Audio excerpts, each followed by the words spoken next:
Coming up next on Futures in Biotech, we bring back all the co-hosts, panelists, and subject matter experts for touchy-feely, warm and fuzzy, feel-good farewell. Netcasts you love. From people you trust. This is TWiT. Bandwidth for Futures in Biotech is provided by Cachefly at cachefly.com. This is Futures in Biotech, episode 95. So long, and thanks for all the fibs.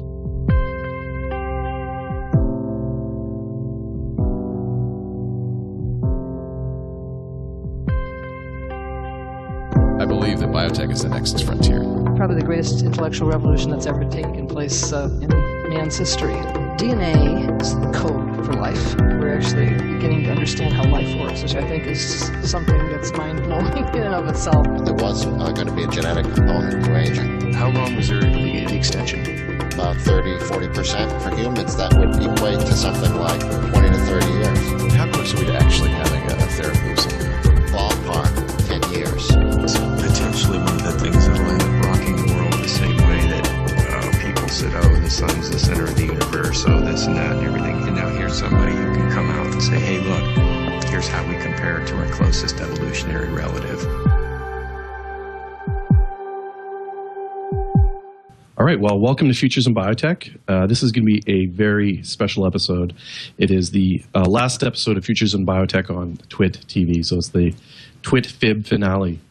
And, TWiT has been on for many years. This is its 6th year, and we've built somewhat of an archive of shows that covers some of the best scientists that we could ever speak to. I think there was 4 Nobel laureates, including Oliver Smithies and Mario Capecchi, Kendall, Chalfie, Apollo astronauts, Buzz Aldrin, Harrison Schmitt, who was on Apollo 17 with 20 hours of extravehicular activity on the moon.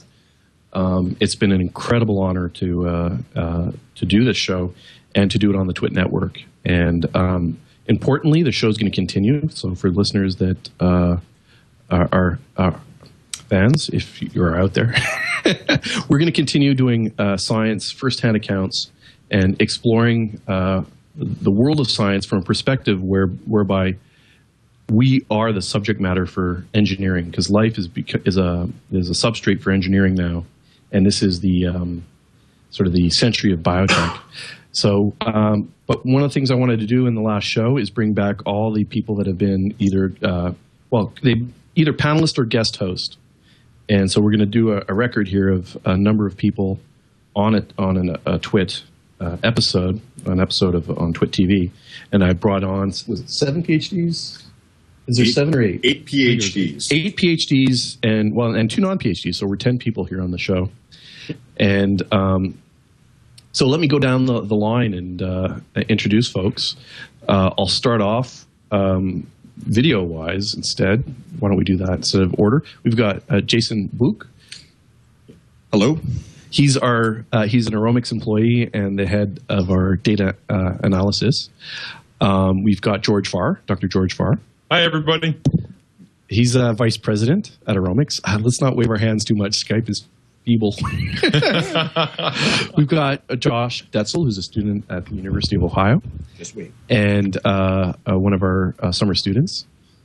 At the Ohio State University. Yeah, yes. Ohio State University, sure. Great school. Well, when you see the football players, it's the. Well, we got their most talented students. So yes. Next we have Marc Griswold, who's a Case Western Reserve University full professor as of July 1st. Congratulations. Thanks, Marc. Hey, everybody. He's an MRI specialist and might be able to explain what's going on with that Higgs boson because none of us can. All right, let's switch over to Montreal, Canada, or Quebec. We have a little bit of an echo. Is this working? Dave Thomas from biochemistry at McGill University. And I'm Andre Nantel from the NRC and McGill University. All right, and by the way, I have to preface this. Dave was my PhD mentor. And if anybody can take it away, he can. So we have. So be good. I got to be good on my story because we're going to talk about best and worst days in the lab, and maybe my worst day was one day in his lab. But it was a good day. It was a good but tough day. All right. Next, let's go over to Dr. Dave Brodbeck, Chair of Psychology at Algoma University in Sault Ste. Marie. Guys, in the words of Dr. Yukio Hattori, on the Japanese game show Iron Chef, always a pleasure. Truly a professor. And now we have Justin Sanchez at the University of is Miami? Is it University Miami. of Florida? Yeah. Who wants to come down and go to the beach? I'm there, but it's already 100 degrees here. Yeah, it's 34 Celsius here right now, man. It's hot enough.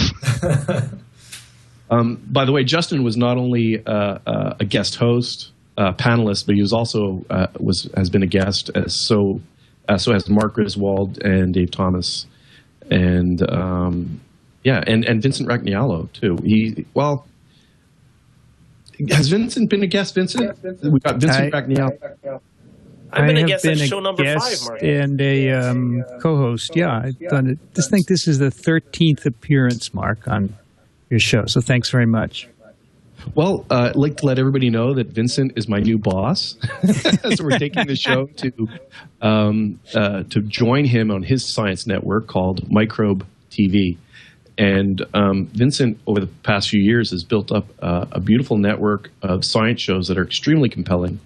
While they are somewhat focused in virology, parasitology, and microbiology, they tend to cover those fields in a way that, bring in their impacts in society. So it's kind of a broad-reaching science show, regardless of the sort of title that's somewhat focused in nature. So he's done such a great job.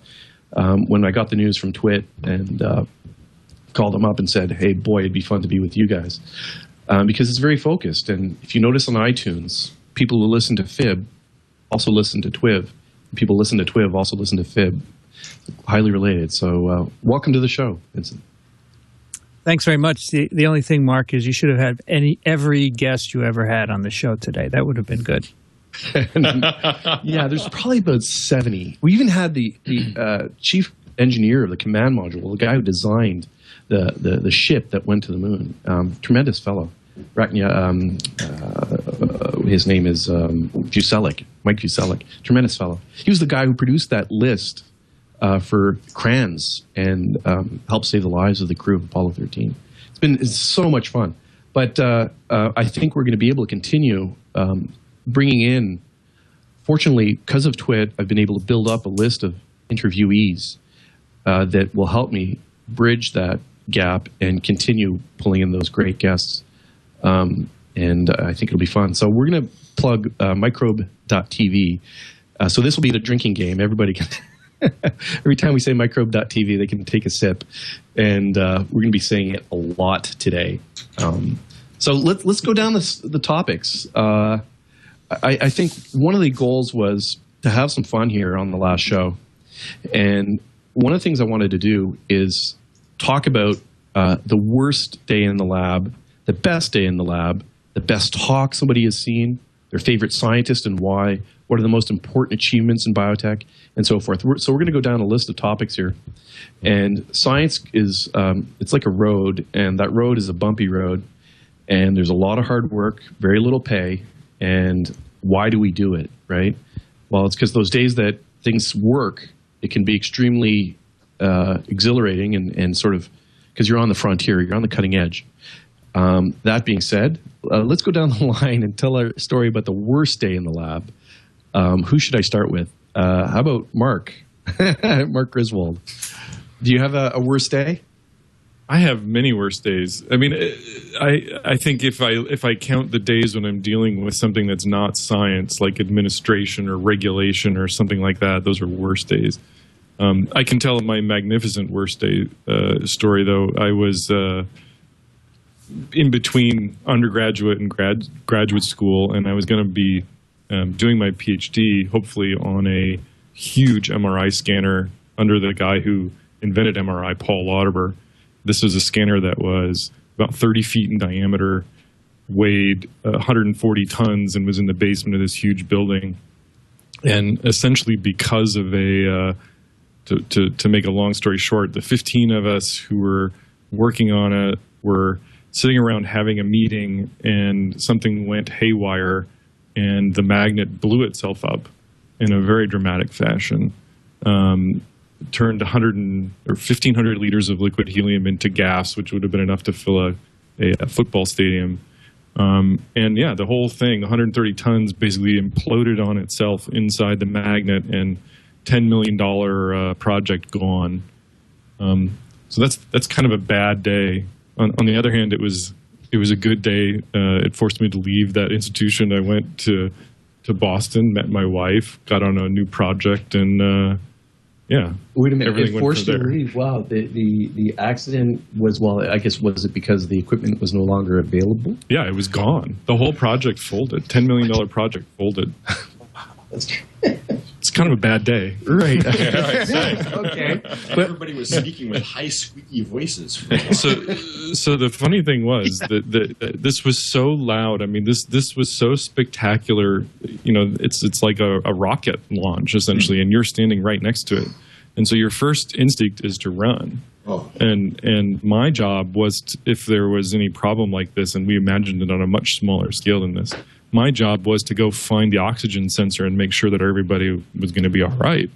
But I was, 50 yards on the other side of the oxygen sensor by the time I realized that, oh, wait a minute, I got to go run back in.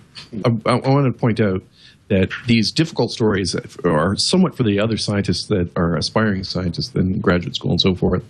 What seems like it's the end of the world, it isn't the end of the world, and you can actually get through it and sometimes laugh about it. So Marc was just telling us that his MRI had exploded. Yeah, the only way that you can get through this is to laugh about it. So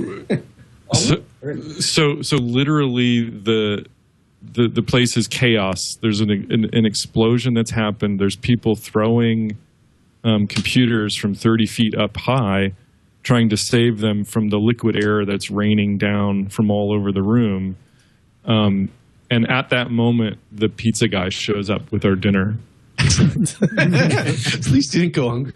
And so we didn't go hungry. So we all sat in a room about this size. There was 15 of us. And it was just quiet. And Paul Lauterbur, the guy who invented MRI, said, "So what happened?" And Doug Morris, one of my other friends, said, "The magnet blew up, Paul. It's probably dead." And that was the end of my career there. So 15 of us were there, roughly, and within 3 months, everybody except for 3 people were gone. I was one of the last ones to be a part of the kind of engineering team. And then I went to Boston. Your PhD? No. Or master's? No, just to work. Okay, just to work. Just to work. And they looked at your CV and said, "Oh yeah, you're the the guy that blew up." No, or you were there when it blew up. You were part of the team that blew up an MRI. Kind of, but I essentially inherited my own lab because somebody else had left, and so I had my own lab space, my own equipment, and set up my own group essentially as like an assistant professor. But I didn't have a PhD. This was at one of the Harvard medical schools. Met my wife. Close one door, open the other. Exactly. Met my wife there, and we came upon this new kind of imaging, new kind of MRI while I was there with another colleague who I would not have met at another institution, and launched everything from there. So yeah, it was the worst day, but it ended up being just another day. Just another day. It was a great day in the end. Good thing helium's not flammable too, right? Yeah, it was. There's lots of fun stories about that day. Why don't we go to Dave Thomas, and then we'll move to Vincent after that, because Vincent's a virologist, and that's a scary scenario. Yeah, I wanted to make a joke, Marc, about the best day and the worst day, and make it very personalized. But then I thought not. So I've never had a bad day in the lab. I've always, because he's never in the lab. So far. I do remember one night in the lab, and I was working late one night, as they say, and opening the door and seeing water flowing down the corridor, and the guard of the building coming up, and we kind of mopped it all up, and there were a few kind of vents in the side of the corridor, so I pushed some of the water down there. We mopped up the rest. Coming in the next day and getting a call from a guy who was 2 floors below, a Nobel Prize winner, Gerhard Herzberg, who is the astrophysics group, and going down to see him. And I've never seen, and going into his office, which was 2 floors below my lab, and nothing was wrong. And he's jumping up and down. He was kind of a short guy and a very distinguished guy. And I was not about to listen too much to what he was saying because his office looked perfect. And then he went up to physical reviews in his bookcase. And what had happened was the water came down behind the bookcase and all the issues had expanded. So he actually would put his hand up and jump up and down and try and tear one out, and just the back would come off. And I laughed, which enraged him even more. And anyway, there were repercussions to that, which were, I would not say were deleterious to my career, but certainly I will not get a Nobel Prize for astrophysics. Yeah, that was a kind of a strange evening in the lab.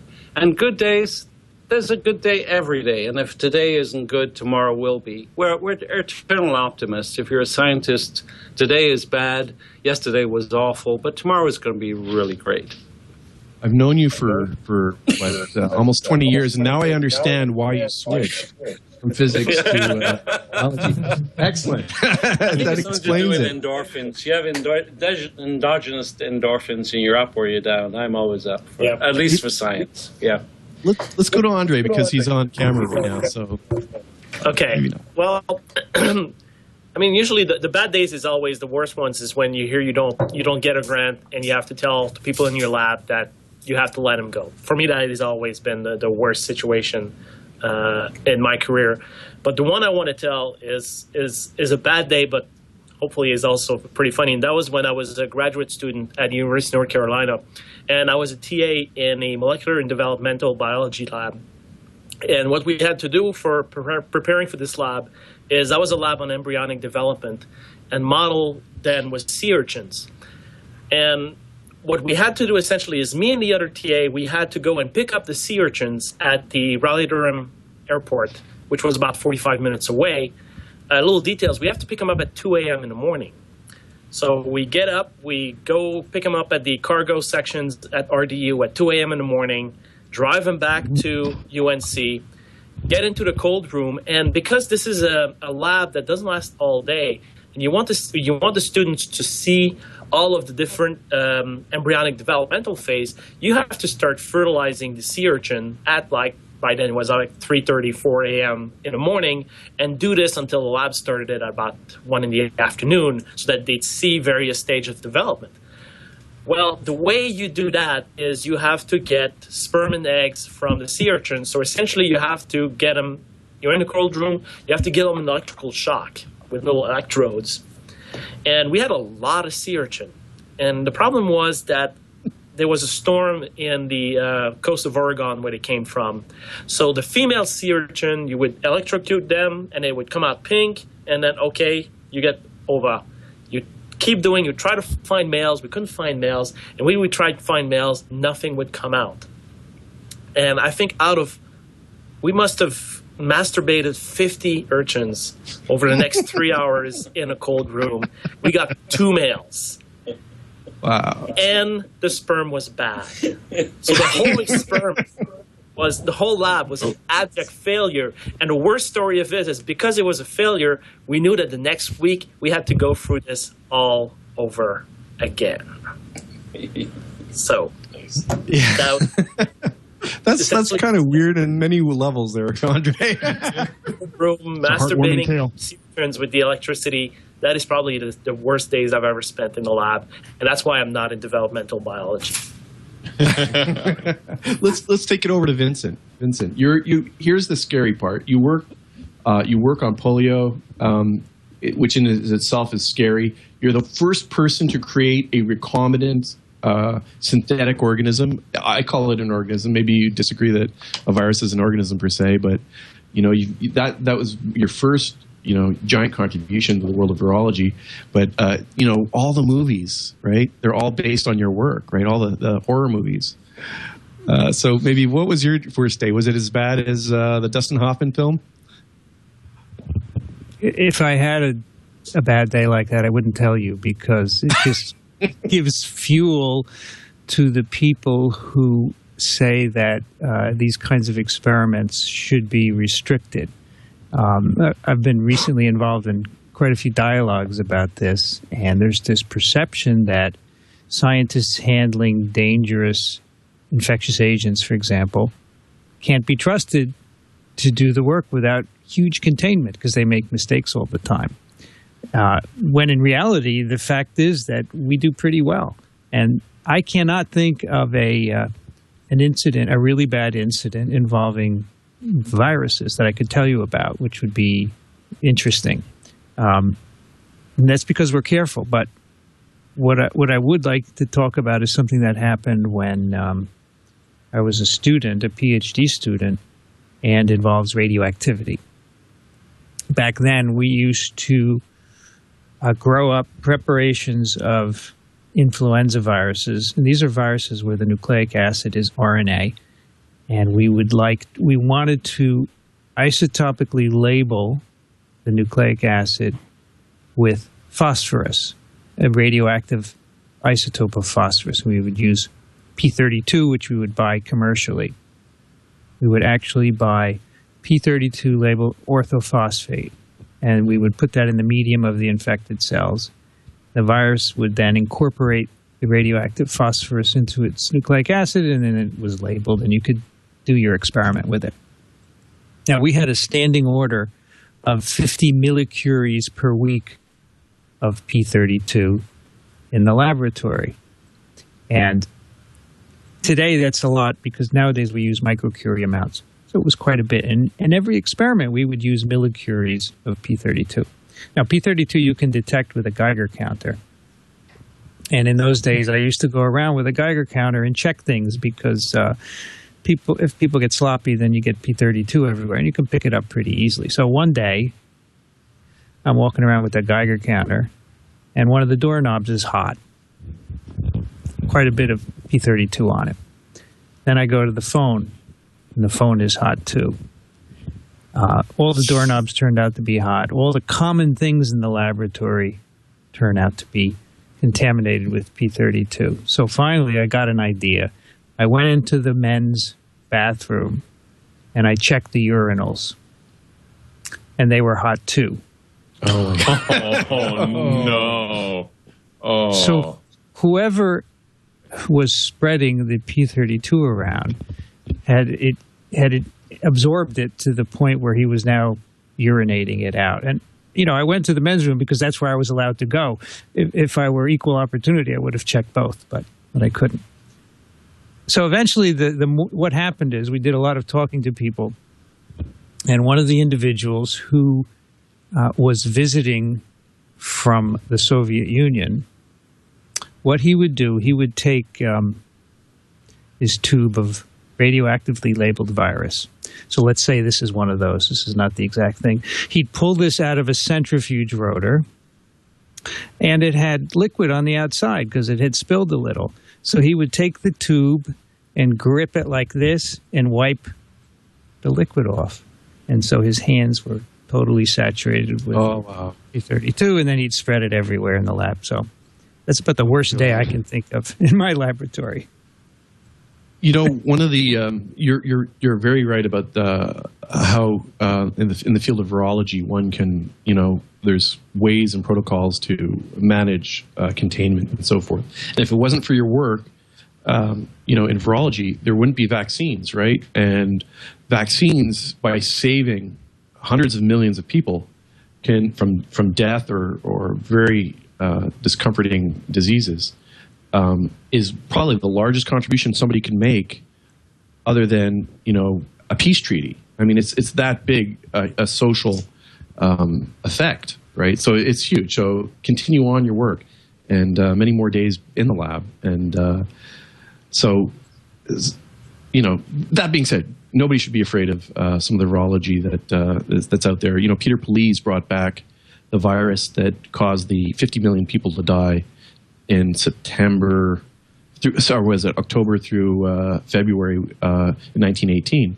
And, the virus, we have herd immunity. But that being said, it led to an understanding of why that virus was as pathogenic as it was. And that helps us understand influenza. And it's tremendously good work. Why don't we go to Dave Brodbeck? Okay, well, there's a couple I can think of as far as worst days, but we didn't use a lot of big gear because we were doing basically observational stuff with animals. And so I haven't really wrecked anything. I went a couple of times, birds got loose, but that's not interesting. The best one I can think of for the worst is I was in a class with a buddy of mine who's now a neuroscience prof down at Emory, and let's name him. His name's Rob. And his initials are Robinson. And Rob and I we were in a class with our Ph.D. supervisor and one other person, so we kind of really had to participate. And we basically had to read a bunch of papers every week, like we all do. And we ended up going to I said, let's go to FiBs tonight. We'll read papers. And on the way home, we stopped at the beer store and bought a case of beer. And we sat down at my place, and we proceeded to drink 24 of beer. And we didn't read the articles, of course. So the next day, we're having this thing where we're discussing this paper with our supervisor and one other student, and he's a guy from Iceland who never said a word. So it was really on us. And our supervisor, Sarah Shuttleworth, she looked over and said, "What did you guys think of this paper?" And my friend Ross started speaking in broad generalities about methods. So he's just saying, well, when you look at the number of subjects in that group, like really, and she kept looking at him. What did you think of the way it was designed? What did you think of the results? And I looked over at her and I said, Sarah, we didn't read. We got drunk last night. And my buddy Rob, his eyes got big, like the size of like the moon. He said, "What are you doing?" I said, "Whisper. She's right beside us." I said, "She can hear us. She's going to figure out that we didn't read the article, man." And I said, "We just read it. We're sorry, and there's no reason to lie to you, and you've already caught us anyway." And she closed up her stuff, walked out of the room, and said, "Okay, class is over," because that was it, eh? Because the guy from Iceland was never going to say a word.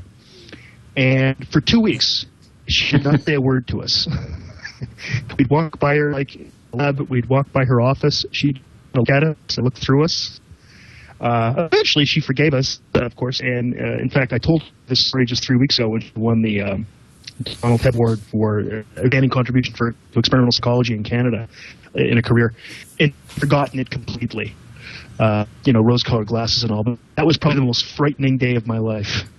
And I just figured I've got to tell her that we didn't do the reading, and let's make it, and we also had hangovers, right? So it's like, I'm sorry, we didn't do the reading, and we got really hammered last night. So that was probably my worst day.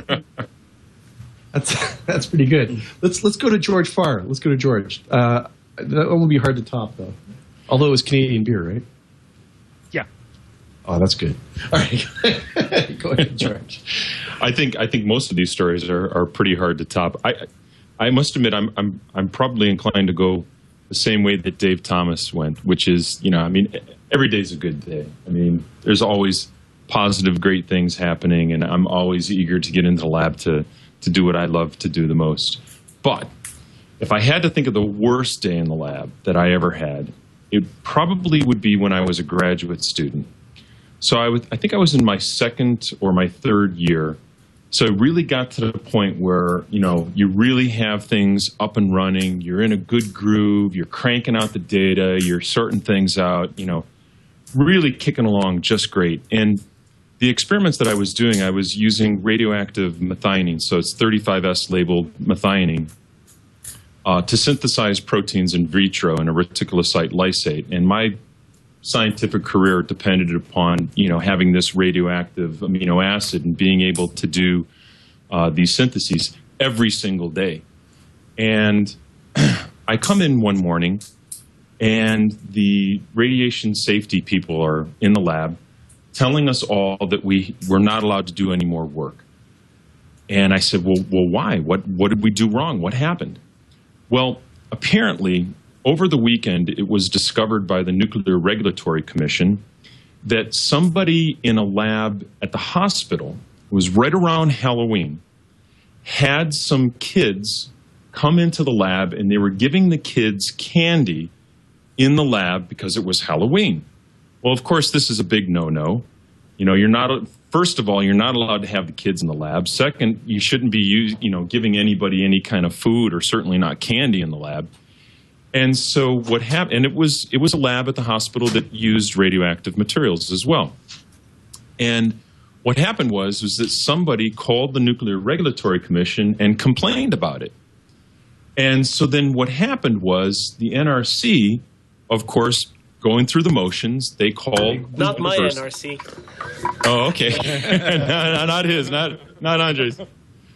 So they called the Nuclear Regulatory Commission, complained. The Nuclear Regulatory Commission called the university and said, we've had a complaint.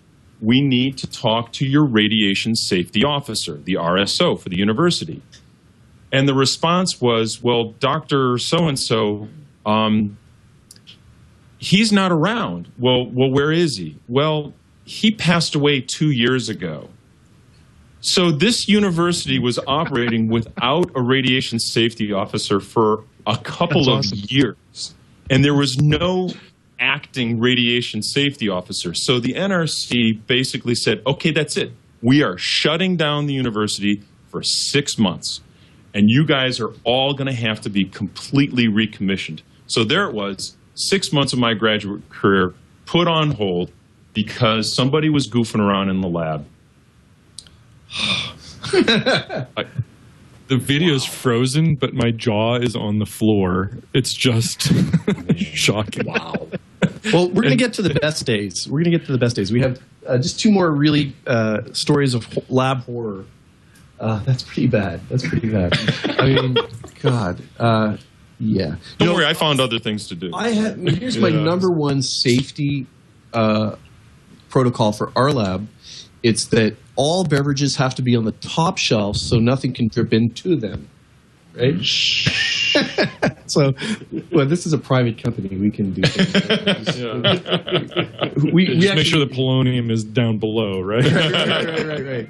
Yeah, those. Is there a mic on? So, why don't we've got Justin Sanchez as well, who does brain-machine interfaces.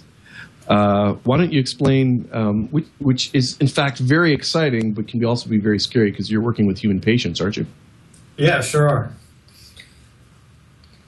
So you want a bad day or a good day? Bad day. Then I'll tell my bad. I've got 3 bad days, and all of them were in the Dave Thomas lab. Yeah. Well, so No, they're not. I don't know if I have a particular bad day, but one thing that came to mind after hearing all the funny stories here is that a lot of people or students they come into the lab and they're like where does scientific inspiration come from? And in a lot of ways, some of the greatest discoveries come from the worst days in the lab, right? When something goes terribly wrong or goes a way that you didn't expect, it really forces you to kind of get out of your comfort zone and think about things in a real different way. So, just like Dave Thomas was saying that, I don't think that there is any bad day in the lab. I really agree with that because whenever something really does go wrong, more often than not, we find, very innovative and interesting new ways to kind of work around those kinds of things. So I think those are great situations. Hey, so I'm going to my Ph.D. mentor's in the Skype call here and then on the show, so I have to be very cautious of how I present my best and worst days of the lab, and so I've got a couple of little scenarios that were very traumatizing, I suppose, and the first one is that when I had applied to McGill to do a Ph.D. One, I hadn't completed my master's, and it didn't seem to matter to McGill that I hadn't completed my master's, so I had to, while I was doing my PhD during the day, do my master's at night and write up that thesis, but I had 6 months to complete it. so there was a little flexibility there, which was I really appreciated. But so Dave, I was accepted to to interview and find a professor at McGill, and Dave was off campus. He was at the Biotechnology Research Institute, which I thought was not only cool. He had a great lab doing a lot of great yeast genetics, and having done a master's in plant genetics, you always want to go to a simpler, more powerful system. And no one in Canada was doing it better than Dave. So I thought this was really great. What a great opportunity to go do a PhD at McGill working for Dave Thomas. So I was very, very excited about it. And then I meet with Reg Storms. Dave knows Reg Storms. He was a professor, and I think he's still a professor at the biology department at Concordia, where I was doing my master's. He said, why don't you come over and we'll do a mock interview? So we sit there. I join him in his office. He says, why would you like to do a PhD in this lab? And I give him these answers that I thought were appropriate, and I explain my interest in complex genetic traits, and I think that yeast is a better system to do so. Plants, you can do one at a time, but every 3 months you have a new organism. It's just not the best way to map out complex biological processes and complex genetic traits. And at the end of the interview, he looks at me and says, well, at least you should go there for the experience. Like, damn. Oh, man. Right? So I had no chance in hell of getting to Dave's lab, which I thought was going to be the best thing that I could do. But then again, I went really interested in complex traits now. And we're developing a project around modified genes for cystic fibrosis trafficking. Yeah. Anyway, you're way ahead of your time. There you go. There you go. Thank you, Dave. That's very kind. The interview went well. I mean, I was fascinated by what you were presenting on the CF side and the protein trafficking. What I really appreciated was the fundamental biological process that you were studying, and that was the quality control of how proteins fold in the cell, secretory proteins and membrane proteins. I thought that if you could answer fundamental questions, it would be a really interesting scientific project. And I met with Malcolm Whiteway, who's been on the show as well, and he was, a very enthusiastic scientist, one of the most enthusiastic people that I'd ever met. So, and he was a geneticist, making a living doing genetics, and I thought it was just very keen. So that was not the worst day in my life. I think, or worst day in the lab, sorry. I think one of the projects, we were studying protein trafficking, right? How a protein, when it's synthesized, is built in the cell and released to the surface and released into the environment, or to the cellular environment. And we were studying alpha-1 antitrypsin. And alpha-1 antitrypsin there's a mutation where the defective alpha-1 antitrypsin, and this affects tens of thousands of people because the protein's made in the liver and it has to traffic to the lungs. And so it's a blood protein. So we were using a yeast system called Schizosaccharomyces pombe. And yeast is great because it's genetically tractable. But Cerevisiae, the beer yeast, or baker's yeast, brewer's yeast, doesn't have the quality control apparatus that human cells have in its ability to make proteins. But pombe does. So we spent about 2 years trying to... Well, there was a learning curve. Of course, every PhD student has a 2-year learning curve before they can do anything productive. And it took about 2 years to figure out that the plasmid was simply being dropped. So we were making the protein. We thought it was being degraded in the cell, but it was actually just the stability of the plasmid. And this, I finally, after 2 years of having very confusing data, did population genetics. And what we did is something called a yeastern. Grow yeast on a plate, put a membrane, a nitrocellulose membrane, lift the membrane, you put it down on the yeast, let the yeast secrete the protein, you lift the membrane, you do a quick hybridization with an antibody so you can detect the protein. And what I found is that multiple strains would behave one way and multiple strains would behave the other way, and the protein was actually not being secreted. And if you picked the wrong strain and followed that strain throughout, you were not actually studying an ER-associated protein degradation, a very complex quality control mechanism. You're just studying poor pombe genetics. And pombe, while it had this complex system, like a human cell, was just not as genetically tractable as possible. as we're hoping. That being said, I go into Dave's lab after 2 years. Dave looks at me and says, "All right, what's next?" I just spent 2 years just struggling, and every waking hour I could in the lab. And Dave, what's next? And he also said, "Well, you don't have any gray hair, so you've got plenty of time to get this right." Which was a fun story. And it taught me, one, don't be afraid of taking on big projects. Two, even after 2 years, if they fail, you can still go on to tackle interesting projects that are risky. And three, do a plan B project that'll get you some success and keep the grants flowing and keep your science running. But always do that crazy experiment that nobody else can do. So, yeah, I guess that was my worst days, is trying to, after 2 years, just stepping away from the project and going on to something else. Is that a good recollection of what happened, Dave, or is this my... Hey, Marc, I don't remember it at all, except I think we just did it for a couple of weeks. Yeah, but I do want to point out that one thing you initiated, which was the ER2 hybrid, we just published a huge interaction map of all the chaperones in the ER. And that stuff that you developed there, that was pretty exciting.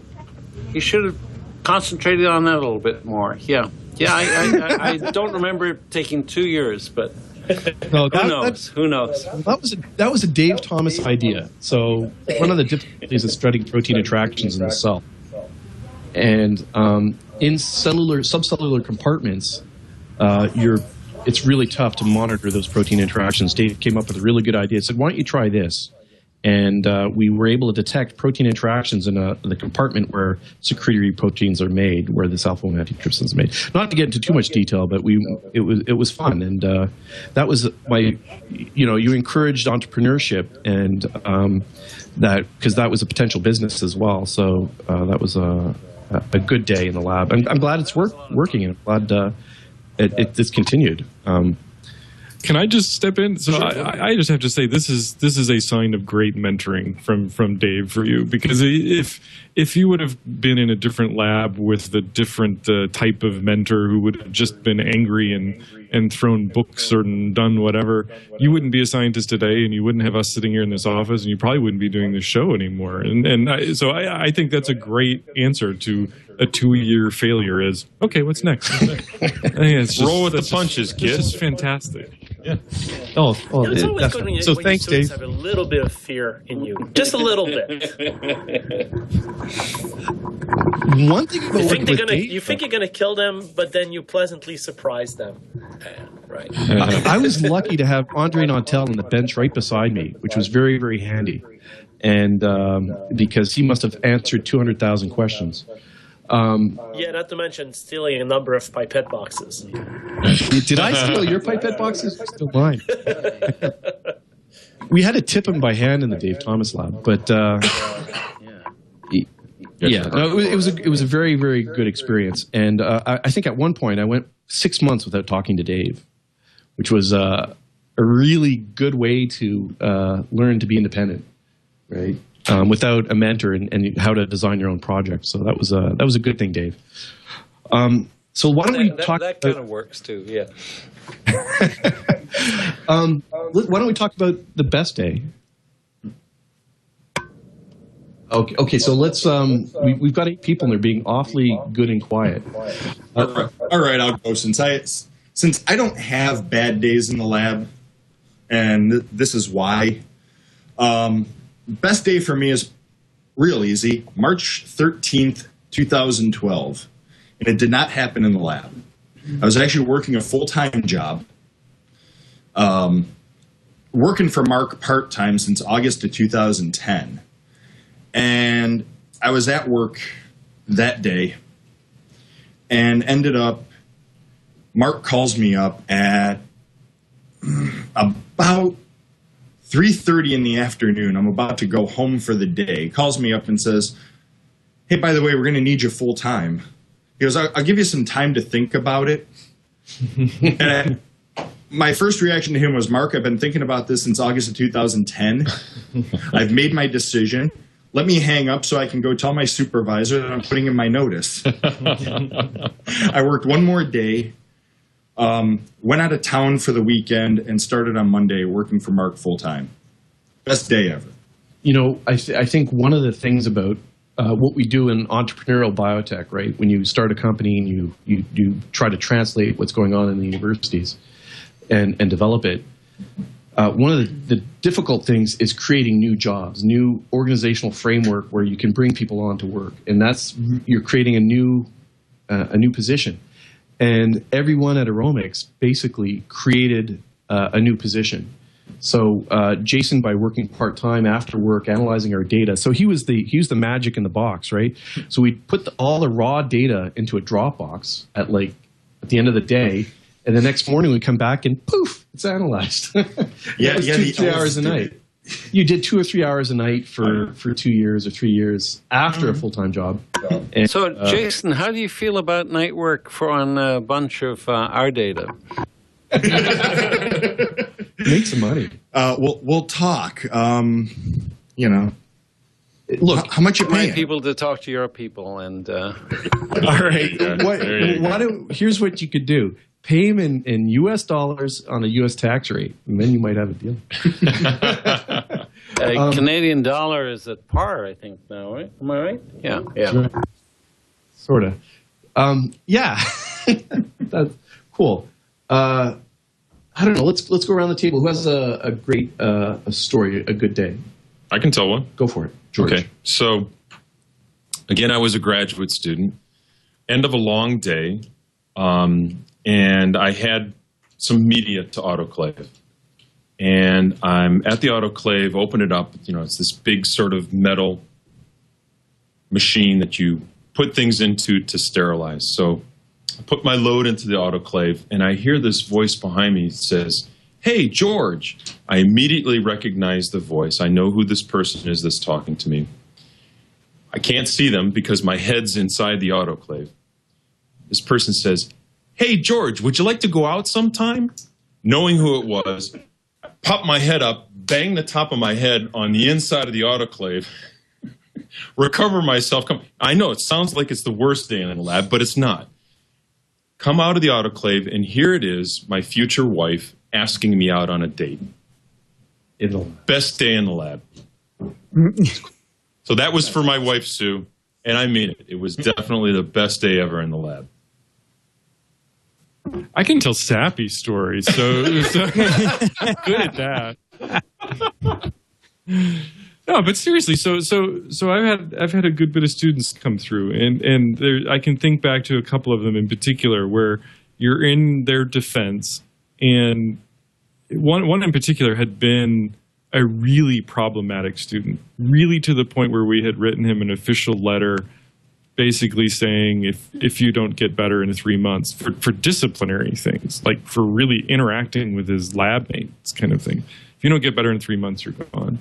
And the guy turned it around, and I remember in his defense, he was just nailing it. And I decided I'm going to ask him the hardest question that I can.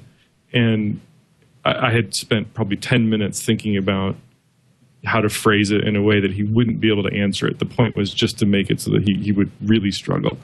And the guy paused for about 30 seconds and answered the question perfectly. And I still remember just thinking, wow, the guy actually did it. He actually came around, and he deserves his Ph.D. now. And he's at the University of Pennsylvania now doing phenomenally well. And this is a guy who I would have thrown out of my lab. Wow. And turned it around. It just goes to show you, huh? Yeah. That, you know, you can't give up on people sometimes. Yeah, and he worked his ass off. He did work his ass off and worked to make things right with his colleagues. And so did he read the ultimatum? Yeah, I think he did. Yeah. I think he did. He came from a particularly challenging background, and I think he needed to get smacked around into reality. But he's just done phenomenally well. Phenomenally well. He turned into the go-to guy. Growth. That's great. Yeah.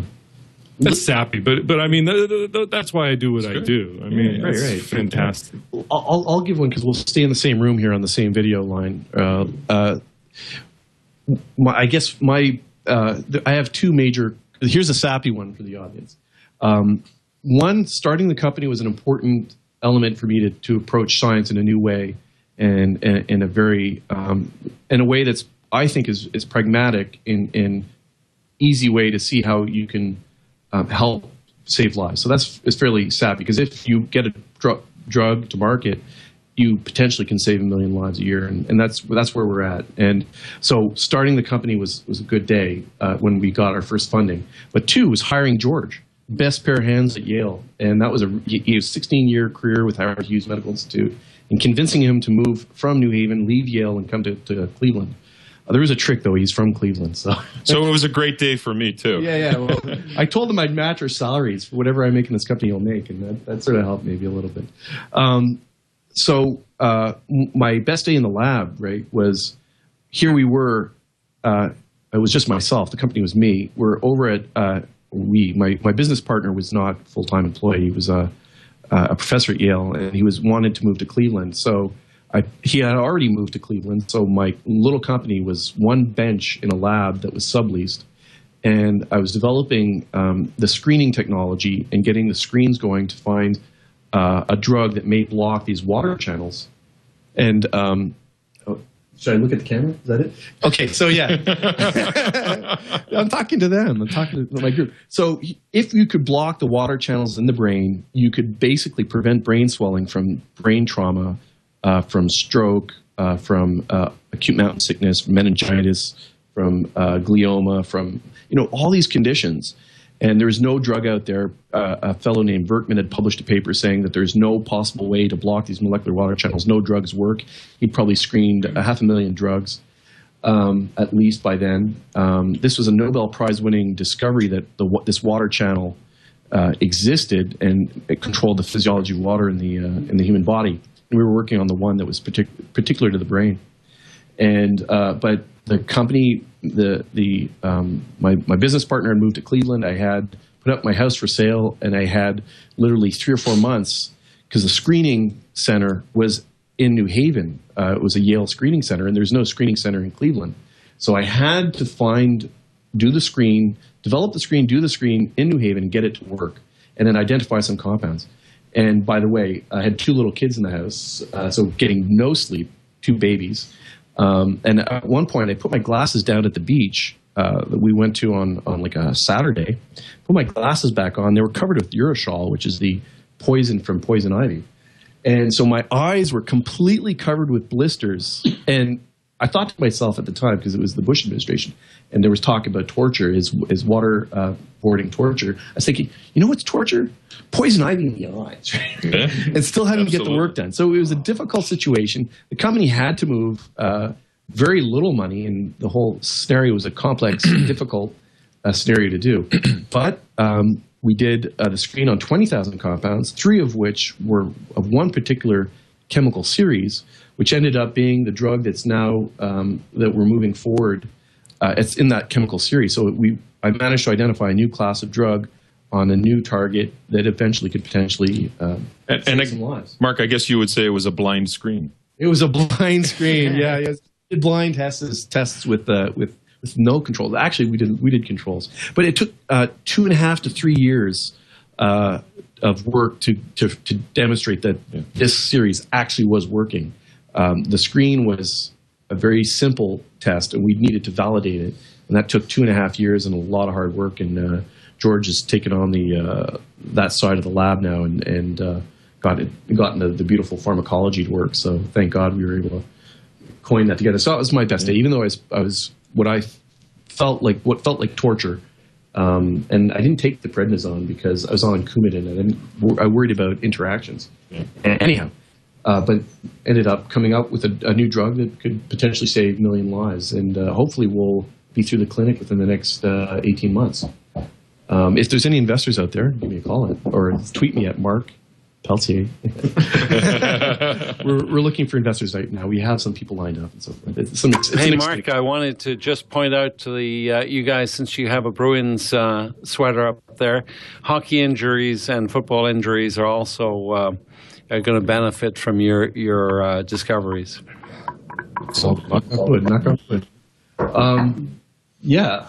Yeah, football. You know, one thinks that football is like, and hockey for sure, but there's about 40 Canadians that play hockey.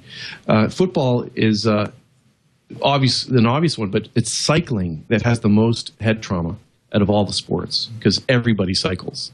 And little kids come in with head traumas into the hospitals, and the brain swells, and all you can do is remove a piece of the skull, right? Or a drill. You can drill them in the head. And so it's what George calls Civil War battlefield medicine. So that was my best day. Why don't we leave and go? Let's go to New York City. Vincent, why don't you?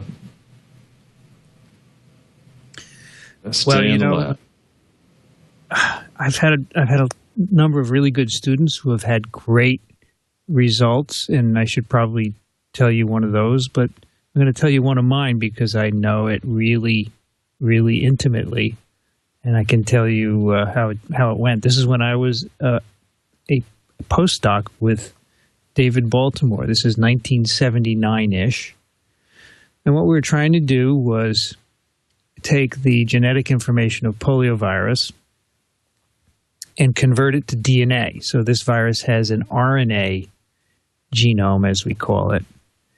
And this was the first days of recombinant DNA. People were just learning how to take RNA molecules and put them in plasmids and grow them up in bacteria, the forerunner of biotechnology, as you guys know it.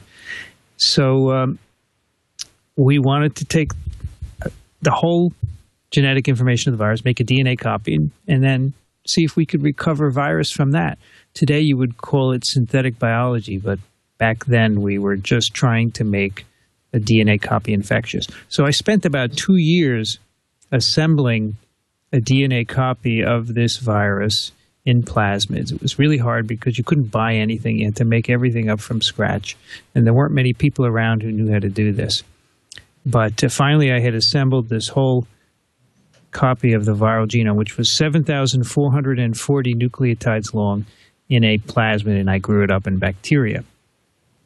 And then I took this plasmid and I went to my boss, David Baltimore. I said, okay, what do we do next? And he said, just put it in cells. You don't have to do anything else. Just see if it works. Because we were imagining doing all kinds of complicated things with it next. But he said, just put it in cells. And he went off to a meeting in Europe, and he said, if you get a result, let me know. So I did the experiment, and the way we put the DNA into cells, and the way we measure whether it was infectious or not was to take the medium from the cells and do what we call a plaque assay. So you determine if there's any infectious virus that will form little holes in a cell monolayer. And the way you stain this plaque assay is you stain the cells with a purple dye. So I had done my experiment, I had stained them, and I was washing the plates back and forth. And when you tilt them, the dye moves away and you can see the cells. And I tilted them and I could see plaques on the cells. And I said, holy crap, I have plaques here.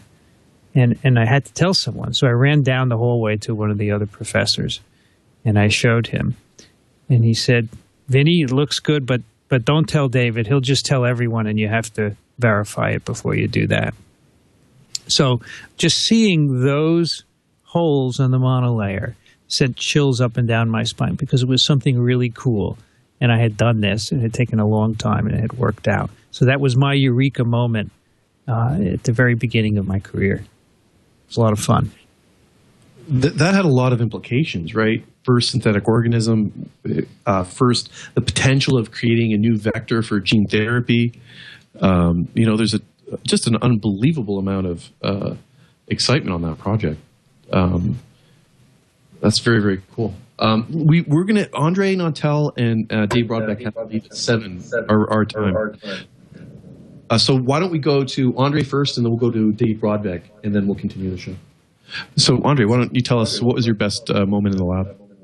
Well, both stories are definitely not going to be very long. They're mostly moments where I felt the most happy to be a scientist. Is very often when you get recognition from your peers is always something that's pretty important. And there's like two moments that kind of stand out is like the first time, not the first time I got a CIHR grant, but the first time I got a CIHR grant renewed. that, for me, the first time it happened, it went like, not only getting a first grant is something, but getting it renewed means like you're doing the right thing, keep at it. That was tremendously uplifting when that happened to me. And the even earlier moment where I felt the most happiest was I got about 60 publications. That happened to me only once, where I sent a paper to a major journal, and it came back to me not only accepted, but all 3 reviewers said no modification. So you'll never get it again. Yeah, never gonna happen again. But that was really wow. And of course, when that happens, I go like, okay, I should have sent it out to a higher journal. But I was still pretty happy. I still consider it as one of the best publications I've ever made. Yeah, that's cool. You could reject it and send it, but why don't we take? Let's go to Dave Brodbeck quickly because he has to leave as well. And Andre, if we don't speak to you, thank you so much for all your work you've done on Futures in Biotech, and hopefully we'll be able to bring you back on Microbe TV. Would that be cool? It was a pleasure. Oh, great. You've been a great interviewer as well and guest. By the way, I'd like to mention that Andre Nantel was the first episode of Futures of Biotech. What we did is Leo Laporte's tagline on national radio was anything on a chip. So the first episode was going to be DNA on a chip, tissue on a chip, proteins on a chip. And Andre was very kind enough to participate in that first show. And lo and behold, it didn't go too well. And it wasn't because of Andre, but everybody was talking over each other. It wasn't as smooth as today. And Leo lost the file and the pilot. So what I did is I brought back Andre for episode 5 and then profiled him alone. So that allowed us to cover his work more in deeper mode. But so I apologize for losing your file there. And Leo's Mr. Carbonite, right? So it wasn't so much that the file was lost, right? He lost 3 flosses before the first one aired. Wow. That's inside. So, but this is before Randall Schwartz. This was when Chris DeBono was the host. So thanks, Andre. I'll let you go. Have a good weekend. You too, guys. Bye-bye. All right. And Dave, you can twist your camera a little bit. Let's go to Dave Brodbeck, and he has to go to at 7:00. So let's squeeze him in. Your best day in the lab. I think the best day, there's a couple. I think what Andre said, getting a grant, that's the first time that happened. That was pretty blow away because I didn't believe it was going to happen. But I think that the biggest one for me, when I had just started my postdoc and I'd gone back to my PhD supervisor's lab to work on a paper together. Everything works better. People do things by email. It's always better to sit down in a room for an hour and a half, hash out some revisions and get it done. And we're sitting there. It was funny because it was the first time in my career that I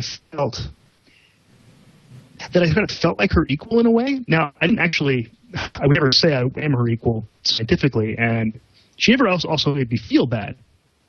But it was the first time that I felt like I knew something as well as she did. And it was at that point a statistical thing, and I was always better than her at stats, still am. And she was saying, "No, do it this way," and I said, "No, we don't do it that way. We do it this way." And eventually, I got angry, and I'd never raised my voice to her before, but I had my PhD by then, and I said, "No, we do it like this." And she stopped. She looked at me. She said, "Oh, okay." And then I looked at it and went, "Actually, you're right." So it turned out, in fact, that for once, she was right on statistics, not me. But the neat thing was, it was the first time that I felt like, and I never, like I said, she never made me feel that I wasn't her equal or anything like that. I felt like she tried to make us all like colleagues, like on day one.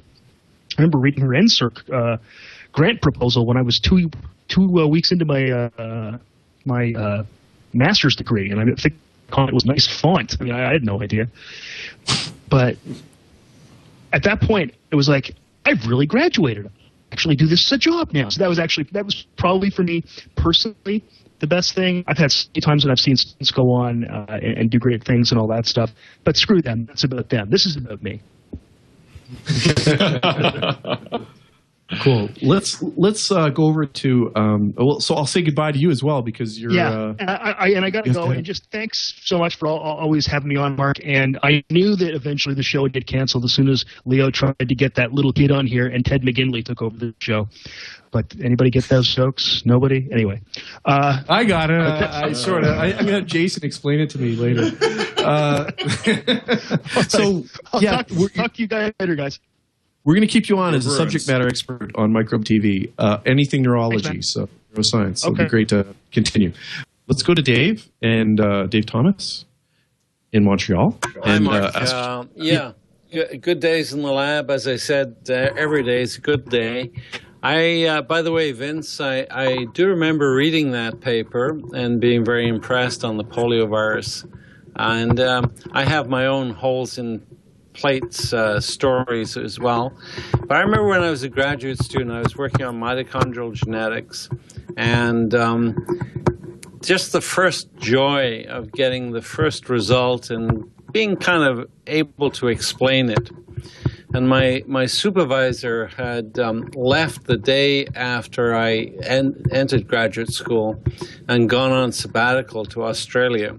And anyway, getting a result, and while my supervisor was away, he had sort of handed me off to his supervisor, who was a very distinguished geneticist, working at the Imperial Cancer Research Fund in London at that time. And he just looked at my results, and I explained it to him, and he looked at me and he said, "Do it again." So it went from a kind of a high to a low. Fortunately, a couple of weeks later, I could repeat the result. But you kind of learn to get your own pleasure out of research doing these things, and judging your own achievements. Hello. Let's. I mean, I guess this is kind of a good point to have on a last episode of a show that's sort of getting retired, to sort of go over what we actually do, and this is it's a very rewarding job and one that is very difficult to leave to do as well. So we're going to continue the podcast on Microbe TV, as we've been mentioning. But so one thing I'd like to mention as well, the podcast is probably this podcast, Futures in Biotech. We're going to look at probably a once a month and maybe up to twice a month. But it's very difficult to do because the work in the lab is or in the company, for example, is very time consuming and risky. So why don't we take it to make predictions? There's in the 80s it was cloning genes. I guess 60s it was discovering structure of a gene. In the 70s it was sort of starting playing with recombinant DNA, getting that to work. The 80s it was sequencing was a big, powerful new tool that allowed us to understand how the primary structure of a protein, all the amino acids that were part of it, and slowly the code of life. The 90s we started to play with complex genetics and protein interactions and mapping networks and cellular processes, and the human genome was completed in 2098 or 2000. The human genome. Anyhow. Yeah, it was big news at one point. So I was too busy in the lab to notice. So then in the 2000s, we were starting to combine major data sets and sort of develop a translation of the power of the structure of DNA that Watson won the Nobel Prize for. It's starting to come together, and then in this decade, we're at a forefront, right? We've done a lot of the sort of groundwork to change, to make life really a substrate for engineering. But have we reached the 3 megahertz clock speed of our CPU in biotech? Is this the limit? Is this as far as we can go? Are the technologies limited past, or are we going to see? What are we going to see in the next 10 years? And what's this decade going to be in biotech? Let's send it over to Dave Thomas, because it's his job to think about these things as a chairman of the Thanks, Marc. Yeah, that's a great job to think about. So I'll give you a couple of things. One, I'm mentoring somebody here that's developing a major project on e-health. And that is sort of apps for your iPhone that will measure your whatever, measure your heart rate, measure your blood pressure, measure your insulin levels, and that will be accessible remotely. So there are a number of devices that you just plug into your iPhone now that are coming online. I think these are going to morph themselves into even greater integration of things, of data, so that you will be almost continuously monitored, so to speak. Your health will be monitored and matched with, let's say, the genes in your genome, your particular polymorphisms, your particular susceptibilities. That's the kind of the grand future. And that will change, I think, the real job of clinicians, of your physicians.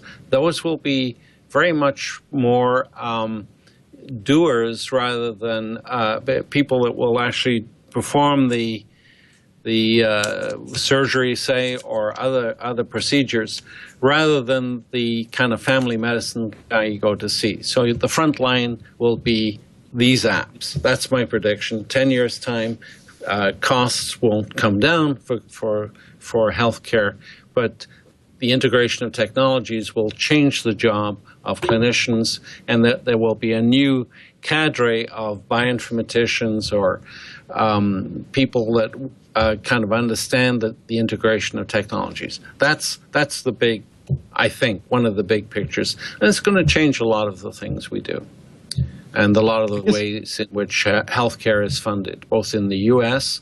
under Obamacare or Romney Care, or whatever you want to call it, and in other countries too, where we already have that sort of socialized system. I guess basically you're saying that the tricorder will be invented, right? Because that's what diagnostics being no longer a doctor's job, but a system of sensors that can detect every biological activity. Yeah. William Shatner is a McGill graduate and is definitely way ahead of me. He Captain Kirk is leading the way here. Will this require implanted sensors, or can this be done in some other way without having to be invasive at all? Yeah, Vince. Yeah, some of it, the haptic things, the things that are going to be thumping your chest or measuring, your muscle tone, will obviously be things that sort of fit on and fit onto your iPhone and kind of hammer parts of your body or measure parts of your body. Some already there are ways even of measuring cholesterol levels that rely on remote sort of sensing things that you can spread on your hand or whatever. I think those things will start to come in, so that they tend to be less invasive. You don't have to get some blood. But I mean, one of the really interesting papers this year were people making microscopes out of iPhones, and they were purchasing a spherical lens that they were sticking on the camera of the iPhone, and they could actually get pictures of red blood cells. And, if you had sickle cell anemia, you could tell it from normal cells. I mean, that was kind of an amazing paper. Isn't there a DNA sequencer that's the size of a thumb drive right now?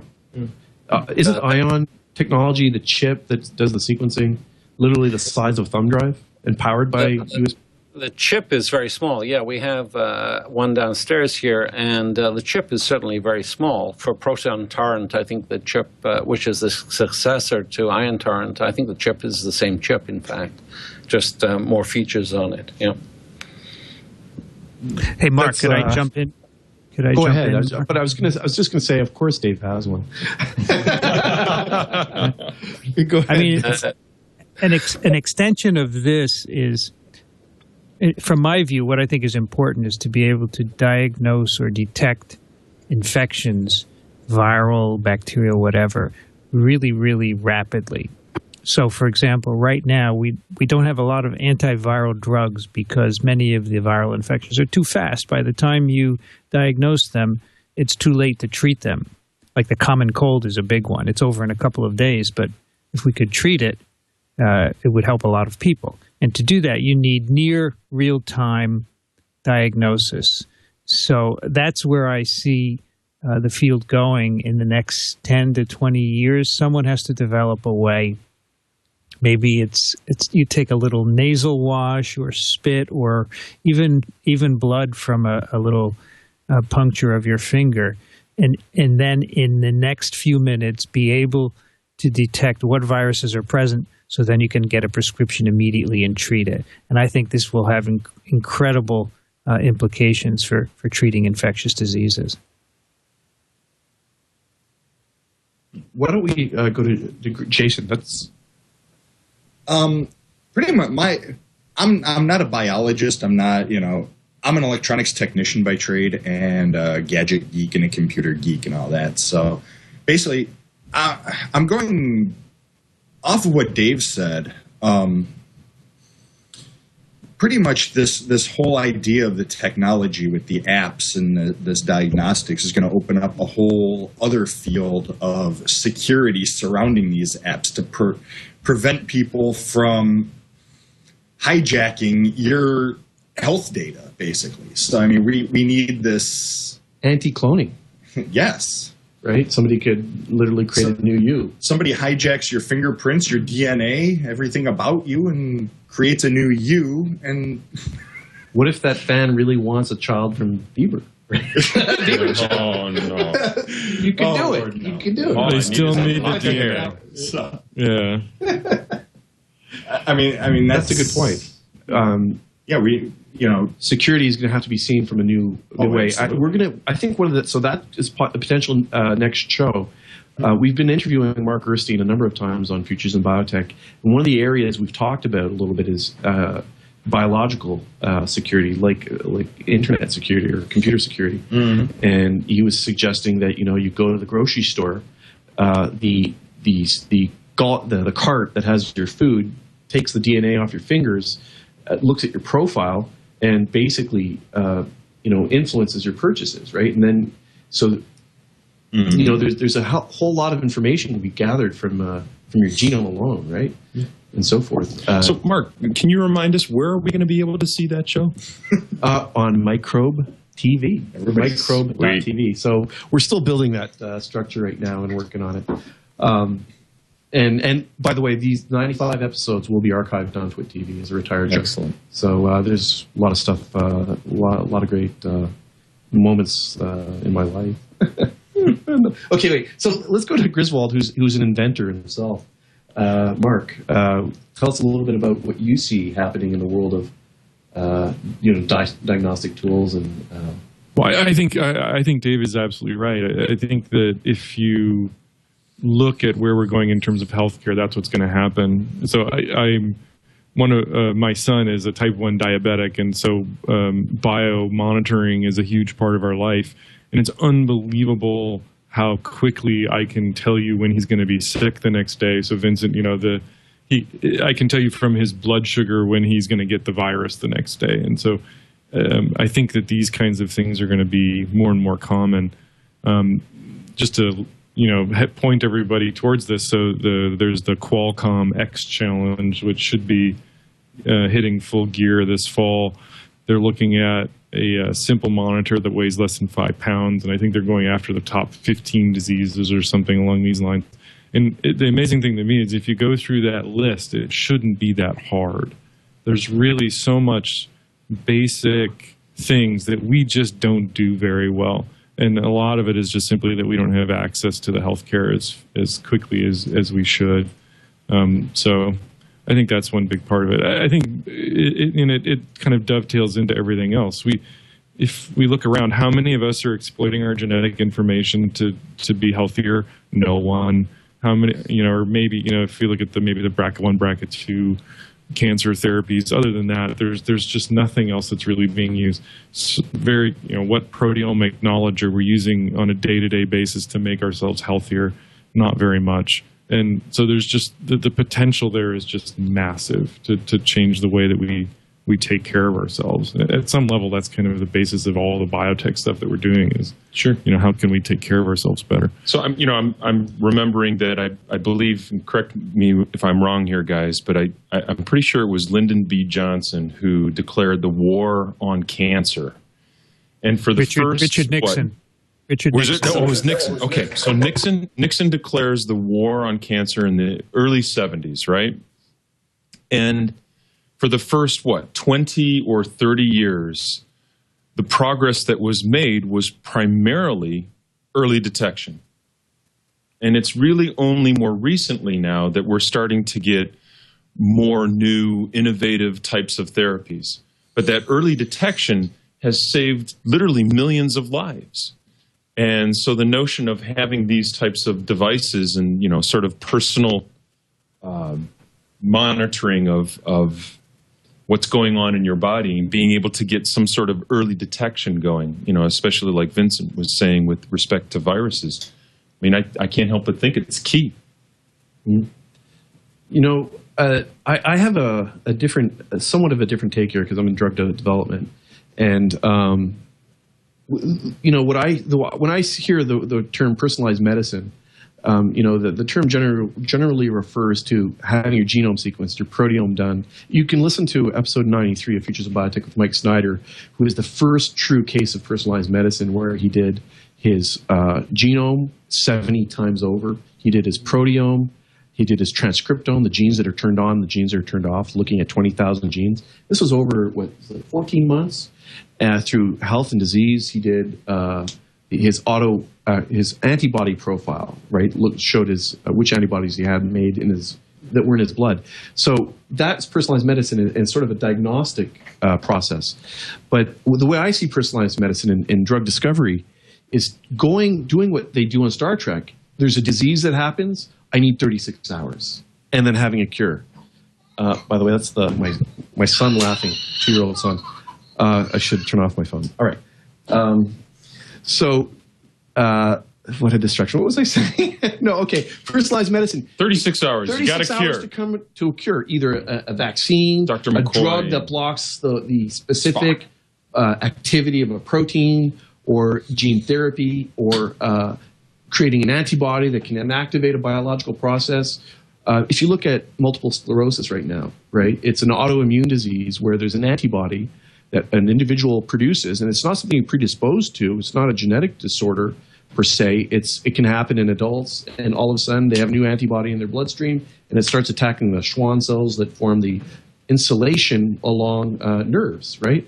And if you could create an antibody, a way to block the interaction of that antibody with the proteins that it's interacting with on the Schwann cells, you could prevent the onset of MS. But the problem is, which antibody is it? Sure. And the way I see medicine happening is being able to take somebody's blood, identifying the antibody that's binding to the profiles of proteins that you find in a Schwann cell, because you can put those on a chip, identify which antibody it is, and do a rapid screen of compounds, maybe even low potency, potentially, but that are pre-tested in terms of toxicology, and then come out with a personalized medicine that could save their lives and the decay. This could potentially be done for every disease.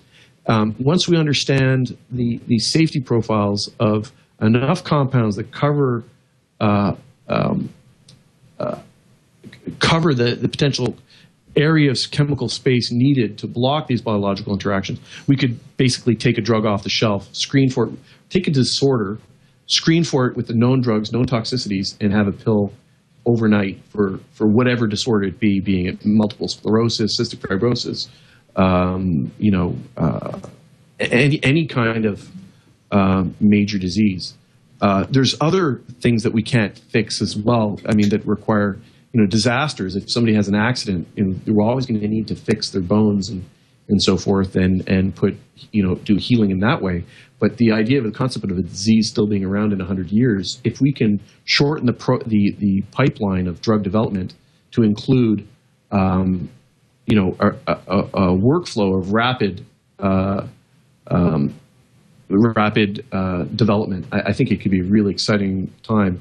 And I don't think personalized medicine necessarily means defining one person's individuality in terms of biology, but coming with drugs that will treat that person that have a unique case. So a personalized cure, personalized so to speak. cure, right? Yeah, and there's no reason that in the next 50 years we can't do so. Right now, if you look at how drugs have been developed in the past, large companies have spent billions of dollars per drug to get a drug to market, with hundreds and hundreds of employees all working on the same problem. And right now, George is, with 3 other people in the lab, taking a drug to the point where it shows tremendous promise. And so I think with the advancement of the diagnostics that we have, or the tools that we have in the lab, mass spectrometers, MRIs, plate readers, robotics, and the chemistry that's been developed, especially there's some great Russian chemists as well that have produced giant libraries. Yeah, for sure. Access to enormous amounts of chemistry very quickly is leading to a revolution where a group of 5 people can potentially save a million lives. So, Marc, I think it's pretty safe to say that biotech is nowhere near that 3 gigahertz top end clock speed. Remind me tomorrow. And I think just to kind of address that sort of question. I think that biotech, that biomedical sciences in general, is really only limited by 2 things: the capital to get things done, whether it comes from the government or industry or private sources or whatever, and the imagination of people that are doing the work. And it just I can remember being a kid reading Jules Verne and thinking about all these amazing inventions that he talked about, and then realizing that most of those inventions were reality in the day that that I was born. But back when he was imagining them, they were just his imagination. And I think it's really key to have that passion and imagination and creativity coupled with the capital, the know-how to get things done, but also the capital to actually do things. As long as those things keep coming, through our society, I think the sky continues to be the limit for biotechnology in general. Right. We'll just keep going. Well, when you look at how much it costs, well, even our small little group, it's 1,000th of what a Pfizer would have done to develop this drug. I think you still need a value in the intellectual property that can allow it to warrant the investment that it takes to actually get these to market, right? There has to be a business model, or else you won't be able to pay your bills as a scientist. You're going to be as a monk copying Bibles in the 12th century, doing it for yourself so that you can read your own books, and not moving very fast either. It takes a tremendous amount of capital. Well, it's certainly not what it did. So maybe getting cheaper and cheaper. We're going to have some open source tools at one point where we won't need to tap into. At this moment, we need capital, we need investment. So if there's any investors out there, we got a good listenership on Twitter. So 2 things: plug Microbe.tv, right? So let me just iterate that the concept of personalized medicine and chemical biology that I'm iterating here is much of Dave Thomas's focus and sort of inspiration to me. So Dave's built a chemical biology facility at McGill that we were trying to emulate here. So is Dave still there? Did Dave leave? Do we still have Dave Thomas? Oh, he's still there. Oh, his microphone is off. Dave, your mic is muted. Mic is off. Yeah, sorry. Oh, I lost my technical help there. Lots of people are doing this. They're filling a gap that as big pharmaceutical companies move out of the gap, we're kind of moving in, I guess. This was predicted a few years ago by several people that really the chancy bits of biotech are going to be done in academia, the less chancy bits in companies, small companies such as your own, and big pharma will become the enablers and the doers and the marketers of that technology. And maybe that's a good model. Yeah, I think so. I mean, it's one we have to live with at the moment, and I think it certainly makes it exciting. So anybody who's thinking about George Farr had to leave. Thank you, George. Thanks, George. You're welcome. It was great. Take care, guys. See you Monday. And yeah, I think it's a good model, and it's certainly a fun job to be able to make. Wow, our video is really messed up. Apologize for the technical difficulties here.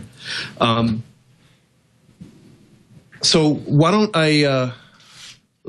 Yeah, there's not going to be any editing to our man. I apologize for this. So let's do this. Why don't I thank everybody for being on the show? I'd like to thank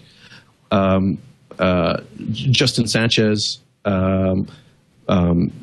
Dave Brodbeck, we've got Dave Thomas at McGill, Andre Nantel for being on the show, George Farr, Marc Griswold, Jasen Buch. I pronounce it Buch. Anyway, that's Canadian pronunciation. No, he really does know my name. And I'd like to thank everybody who've been on the show. And before we go, though, I'd like to send it over to Vincent, and perhaps you could explain what your ideas are, your thoughts are for Microbe TV.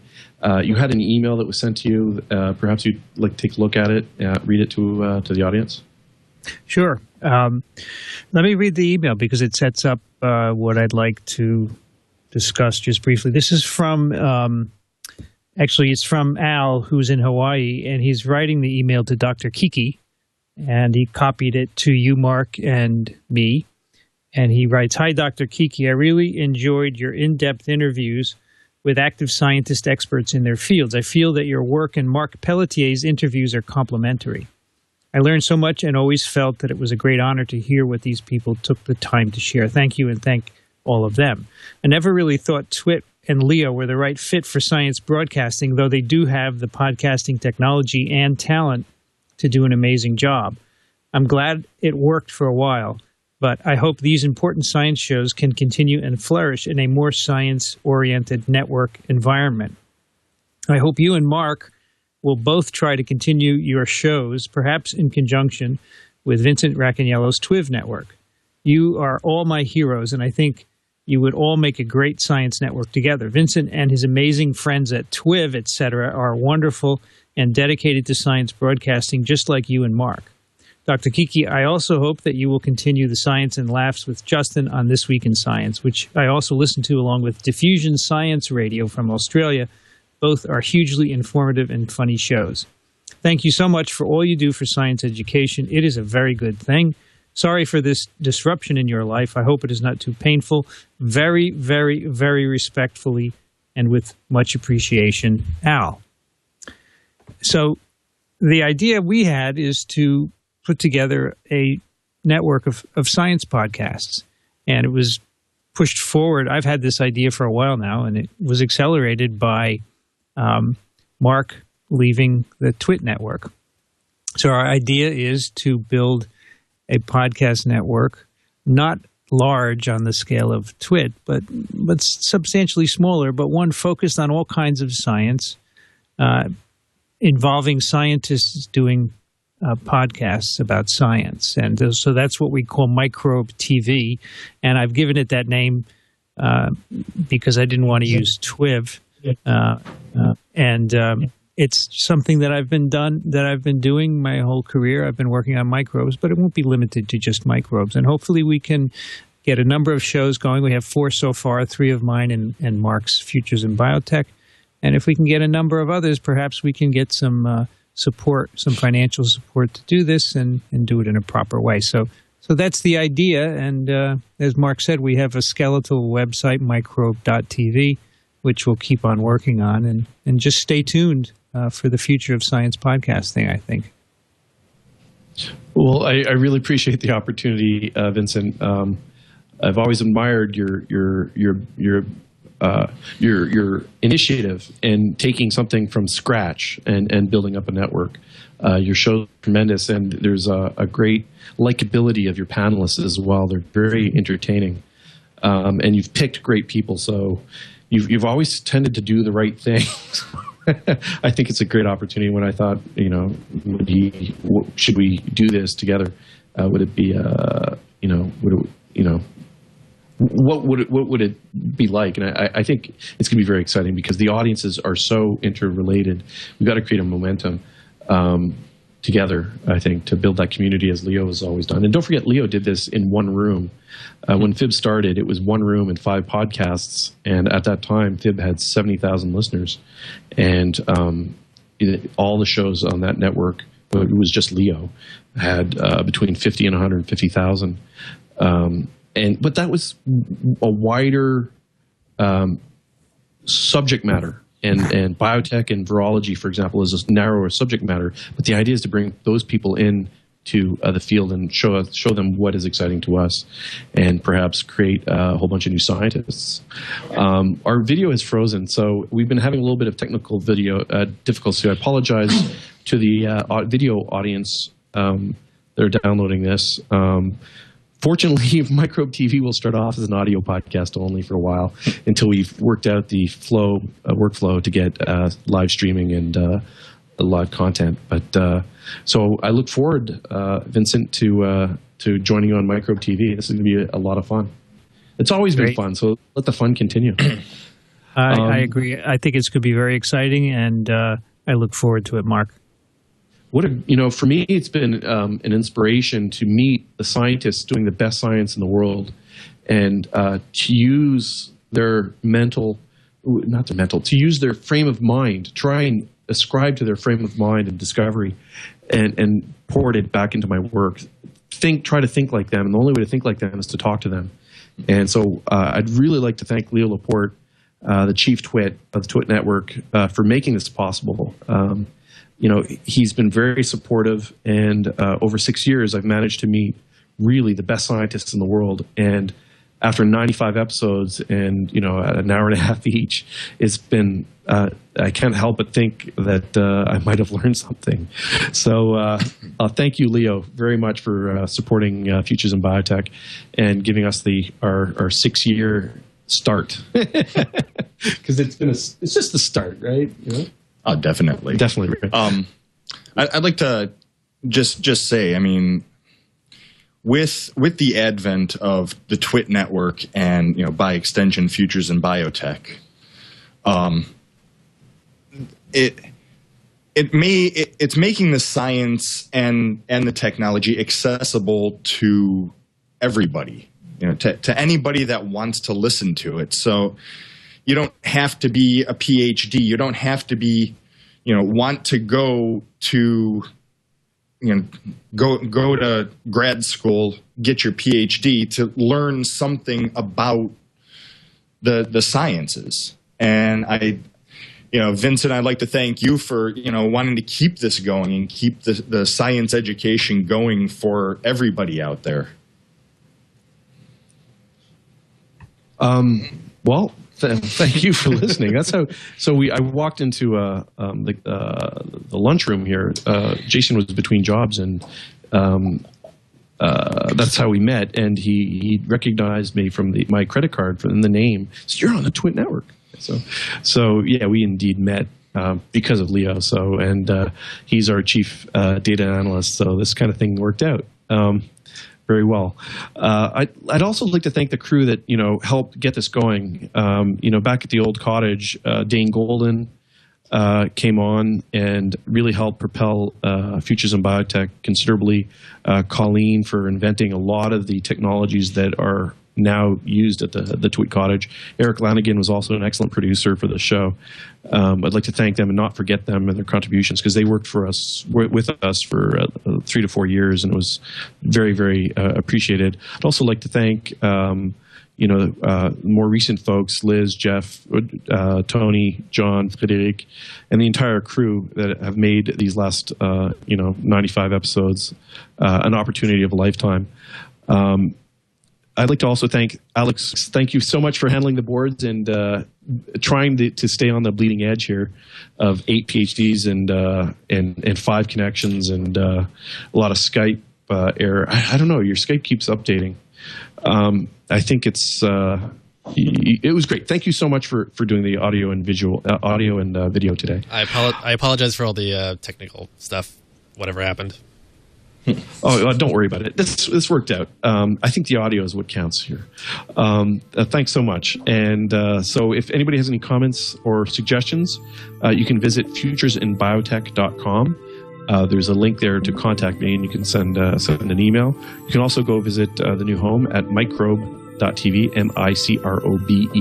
microbe.tv, or you can send me a message on Twitter at Marc, M-A-R-C, Pelletier, P-E-L-L-E-T-I-E-R, in one word, Marc Pelletier.